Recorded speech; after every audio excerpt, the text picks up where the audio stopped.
Kadang kita kira kalau kita udah banyak ibadah dan banyak ilmu itu akan dikasih nikmat dan gak dikasih ujian. Nyatanya kita tetap dapat ujian, tapi bedanya kita tahu harus kemana dan apa yang harus kita lakukan.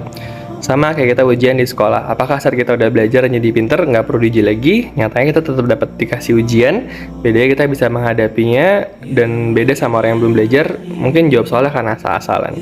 Maka dari itu, yang udah belajar biasanya hasil ujiannya lebih bagus. Dan semakin banyak belajar, terus makin pintar, maka biasanya ujiannya bertambah levelnya. Dan gak lah kita lihat banyak orang yang sukses, itu pasti pernah melalui ujian yang sangat berat. Maka semakin berat ujian, insya Allah balasannya juga akan semakin manis. Dan contohnya kita bisa lihat banyak di channel YouTube Pecah Telur. Karena melalui susah, kita jadi lebih dekat dengan Allah melalui doa dari hati yang sampai nangis terseduh-seduh. Sebagaimana Al-Kabut ayat 2, ahasibana su'ayutsroku ayyakulu amanna walahum yuftanun. Apakah manusia mengira bahwa mereka akan dibiarkan hanya dengan mengatakan kami telah beriman dan mereka tidak diuji?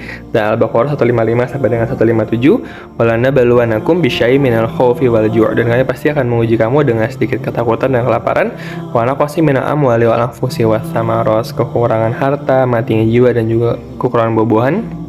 Wa basyiris sabirin, dan sampaikan kabar gembira pada orang yang sabar, alladzina idza asabathum musibah qalu inna lillahi wa inna ilaihi raji'un. Yaitu apabila orang-orang timpa musibah, mereka berkata inna lillahi wa inna ilaihi raji'un. Sesungguhnya kami milik Allah dan kepada Allah kembali. Dan orang sabar adalah orang yang menahan dari yang buruk-buruk dan berusaha bangkit dengan cara yang baik. Maka akhirnya mereka mendapatkan ulaika alaihim shalawatum mir rabbihim wa rahmah. Mereka itulah yang memperoleh ampunan dan rahmat dari Allah. Wa ulaika humul muhtadun, dan mereka itulah orang yang mendapat petunjuk insyaallah nantinya.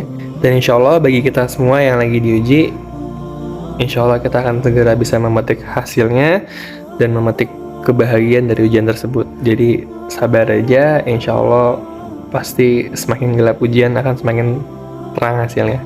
Amin ya rabbal alamin. Wallahu a'lam bishawab.